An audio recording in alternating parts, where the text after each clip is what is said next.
Y en ese contexto de una dinámica muy particular en la cual estamos viviendo, se nos escapan a veces hechos que son históricos y que debemos vivirlos, creemos nosotros por lo menos, modestamente, como son, con el tiempo que necesitan y analizarlos con el debido tiempo que requieren. Y por estas horas, Uruguay, los uruguayos vamos a vivir un nuevo cambio de gobierno, que claro, tal vez no tenga mayor impacto desde el punto de vista mediático, porque no se le da, porque es de un partido dentro de sí mismo que se da esta continuidad de gobierno democrático a nivel nacional. Pero este hecho debe y merece, digamos nosotros, analizarlo de alguna manera con algún representante del Frente Amplio para poder tener una visión y poder analizar desde las preguntas que podamos realizar qué diferencias podrá tener el gobierno que se va con el gobierno que entra desde el próximo domingo. Y es por ello que invitamos, y agradecemos mucho que esté aquí presente, al presidente de la Mesa Política Departamental, con una mirada departamental del Frente Amplio. Doctor Daniel Ayala, bienvenido. Gracias. No, gracias a ti, bueno, y a toda la gente que trabaja en este canal y en este programa. Y bueno, un gusto estar nuevamente aquí. Como tú decías, en casi esta rutina extraordinaria. Es una rutina estar en democracia, pero es extraordinariamente ejemplar al mundo como Uruguay lo vive, en un clima de tolerancia. Lo vamos a ver el próximo domingo, están todos los partidos representados, nosotros tenemos diálogo, nuestros presidentes y expresidentes dialogan y se pueden sentar alrededor de una mesa. Más allá de los chiporroteos mediáticos. No, por eso digo, y eso es, en algunos países es inimaginable, uno ni soñándolo pasa. Y esta rutina democrática nos hace ser vistos en el mundo realmente como un ejemplo, y que de alguna manera lo somos, por más que, ojo, yo no digo que esté todo bien y que en realidad haya cuestiones que revisar y que permanentemente tenemos que estar atentos para cuidar lo que tenemos y seguir creciendo. Pero la democracia, que es el régimen menos malo que existe, es la marca Uruguay. Uruguay está marcado por esa democracia. Usted tuvo la oportunidad de estar en China hace pocos meses. Sí. ¿Qué percibió algo de esto que estamos hablando, esta diferencia, este hecho? Estamos hablando de China, otra cultura. Claro, son culturas, son realidad, es un mundo totalmente diferente. Absolutamente distinto. Pero ahí podríamos empezar a hablar de cuál es la imagen de Uruguay y particularmente esto que estamos viviendo ahora y que vivimos hoy, el fenómeno Mujica. En China, en cada rincón que hablábamos de Uruguay no nos hablaban de fútbol, nos preguntaban del Pepe, de Mujica. Y eso es lo extraordinario, además. Más allá de la rutina, tú decías, sí, no hay un pase de mando de un partido a otro, pero está Uruguay visto en el mundo por el fenómeno Mujica. El 1 de marzo cede el cetro presidencial el presidente más popular en la historia del Uruguay en el mundo. No tengan duda. Es un fenómeno digno de estudio, de análisis, que quizás los que estamos viviendo este momento histórico, algunos no nos demos cuenta. Fuera de ser perteneciente al Frente Amplio, estoy hablando como uruguayo. Claro, hay quienes dicen que una cosa es la imagen de Mujica hacia el exterior y otra el Mujica dentro del país. Eso podrá ser... No, quizás sí. ¿Es discutible o es así? Quizás puede ser una... Por eso que se ve como un fenómeno raro. Lo que voy es que nosotros todavía no hemos tomado conciencia de la dimensión que ha tomado el Uruguay gracias a Mujica y que ha tomado Mujica en el mundo. O sea, es repasar en China, en Alemania, en Estados Unidos, en Inglaterra, hacer tapa de diario, poner temas, poder poner un país como el Uruguay de 3 millones y monedas, temas en el mundo, en la agenda mundial. Es impensable. A nosotros nos conocían solo por el fútbol y, ojo, quienes están y son conocedores de la realidad uruguaya saben que acá hay una tradición democrática que no partió con el Frente Amplio ni con Mujica, pero yo estoy hablando del simbolismo de este 1 de marzo, que es el pasar el cetro presidencial del presidente con estas características al presidente más votado de la historia del Uruguay. Yo sé que Tabaré Vázquez. Claro, yo sé que la pregunta va dirigida hacia alguien que a un frente amplista, pero ¿cómo se analiza o cómo se puede ver desde la perspectiva histórica?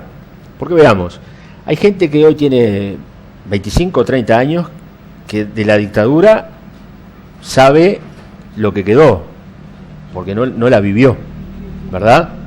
De un presidente que fue juzgado, bien o mal, tuvo cárcel, padeció la cárcel por los hechos de los que participó, fue considerado y es considerado por algunos como el sedicioso, pero fue presidente de la República electo democráticamente y tiene la responsabilidad dentro de pocas horas de pasar el mando nuevamente en forma democrática, porque las urnas así lo dijeron, a otro presidente de la República. ¿Cómo se ve ese proceso histórico de Mujica? Y fue el proceso de la sociedad uruguaya, y fue el proceso de todos, en definitiva, de la salida de la dictadura, de lo que fue la consolidación del Frente Amplio como fuerza política, y bueno, y en el ejemplo que hoy lo dijo él, volvió a pedir disculpas de algunas cosas a los que él hirió y está arrepentido de haberlo hecho. Eso le da un simbolismo en el afuera y un ejemplo de tolerancia que es único. Por eso digo, yo me quiero despojar y no puedo de mi condición de frente amplista. Pero realmente yo creo que esto se va a considerar un fenómeno más extraordinario cuando esto pase en 20, 30 años y se rescate la historia del Uruguay, ¿no?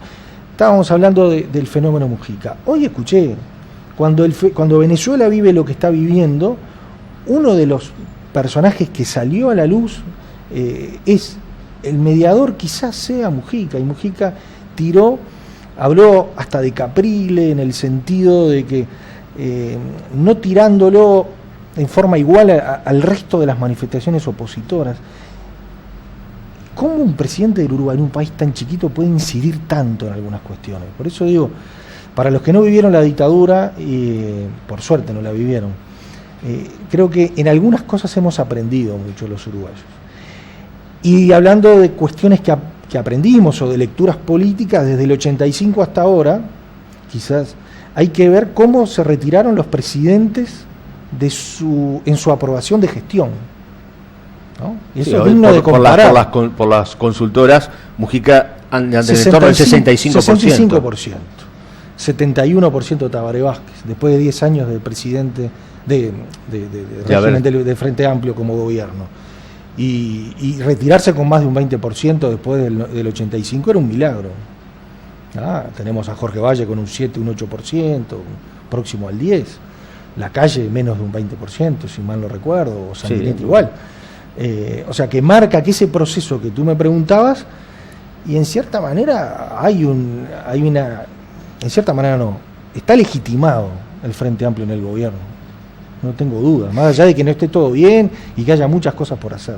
¿Y qué diferencia hay, o no, te me lo dirá, entre lo que es esta proyección de Mujica como jefe de gobierno y el Frente Amplio como fuerza política que es la que ha sustentado esa figura? No, bueno, sin duda, o sea, ni que hablar del peso del Pepe, es indudable, pero hay un proyecto político que nació en el 71 como una necesidad, y como nació como una necesidad se fue consolidando y llegó a esta realidad. O sea, el Frente Amplio también es único en el mundo. Ningún país en el mundo tiene fuerzas de centro izquierda y de izquierda aglutinadas en un proyecto común, un programa común, con un movimiento y un partido en el cual cada uno no perdió su identidad y sigue perteneciendo a ese todo, y ese todo hace posible gobernar con un programa determinado que la gente lo avala. Naturalmente, sin ese proyecto, Mujica no hubiera podido, porque en ese todo la individualidad vale. Lo mismo Tabaré Vázquez, ni que hablar el peso de Tabaré Vázquez. Pero sin ese todo, sin ese frente, sin esa magia y esa particularidad que tiene el Frente Amplio, no hubiera sido posible ni Mujica ni Tabaré Vázquez tampoco, ¿no? Bien, ¿y qué incidencia tiene o puede llegar a tener? Porque, por ejemplo, se cuestiona que en este periodo de gobierno se va a dejar el déficit fiscal más alto, y sin embargo hay un alto porcentaje de aprobación. Así, ¿qué lectura se puede hacer? Tiene un alto porcentaje de aprobación el presidente que se va, gana nuevamente el Frente Amplio. Por el otro lado se dice, no, pero sin embargo deja el déficit fiscal más alto de la historia. Se sigue cuestionando el tema de la regulación de la marihuana, como que no se sabe qué es lo que va a pasar en este segundo periodo de gobierno. Es decir, hay otros temas que entran como a tallar esa yo creo que hegemonía. ¿Lo hablamos después de la pausa? ¿Cómo no? Bien.